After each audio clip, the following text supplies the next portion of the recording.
Global 3 in the intermodal system that the Union Pacific built in 2003 is on the other side of town.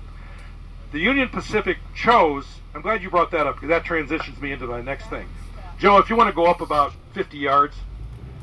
The Union Pacific decided to force all of its intermodal service to be unloaded in Chicago 2 years ago.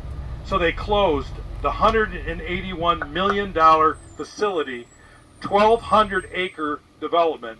They chose to close it, forcing all the industries, all the farmers in this area to truck all their product 80 to 100 miles to the east every day, costing farmers and costing businesses millions of dollars in trucking costs that they didn't have to pay before. So the city of Rochelle, being the city of Rochelle, being the progressive community that maybe some of you know that it is, has now decided that the land here to your right, as you'll see there's weeds and now there's a cornfield, the Greater Rochelle Economic Development Corporation just bought this 10 acres right here. And it is negotiating a contract with a very large agricultural company to establish intermodal service right there.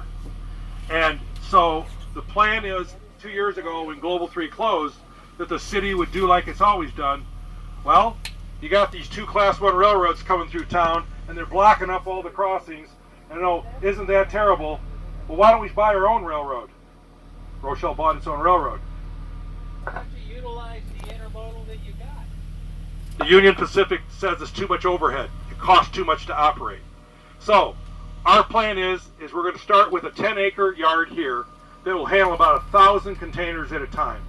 And if the market gets beyond that, we've got a plan to go farther south and build a 70-acre yard.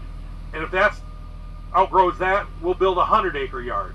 The point was they went in there 20 years ago, almost 23 years ago, and built something that the market wasn't there yet.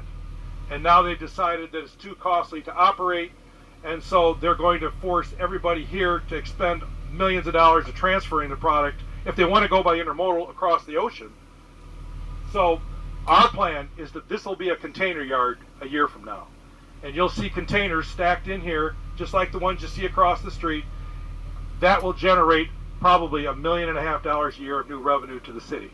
So is Rochelle going to have to buy all their own train engines and switching engines for that? The city of Rochelle contracts, as you'll see the red locomotive up here, it contracts all the switching services to a company that's in the business of switching rail cars. We, the city, we own the rail asset. The Burlington Junction Railway has a contract to operate it for us. Okay, Joe, why don't we go ahead and go out?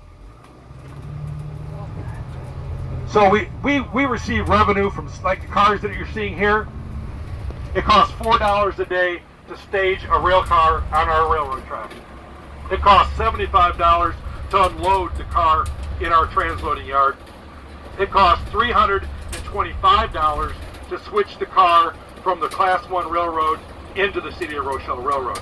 That's how the revenue is generated for the city. But we're very